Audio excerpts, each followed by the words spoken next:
आपण माने यह ग्यारंटी दे कि कहि पारिबे कि प्रिय माने जे आपणकर मृत्यु पोरे आपण स्वर्ग राज्य रे प्रवेश करिवे बोली।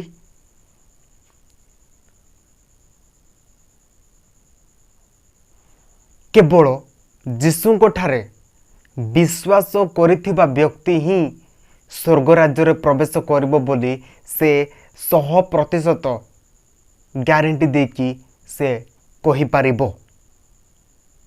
जे कि जीशुଙ୍କର अनुगामी, जे कि जीशुଙ୍କର पछरे चाले, जे कि जीशुଙ୍କର वाक्य पालन करे, से व्यक्ति कहि पारिबो जे से मृत्यु पोरे स्वर्ग राज्य रे परमेश्वरଙ୍କ सहित बास करिबो।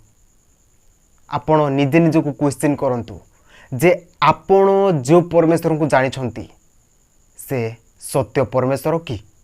कारण सत्य परमेश्वर को जानिबा ही अनंत जीवन अटे।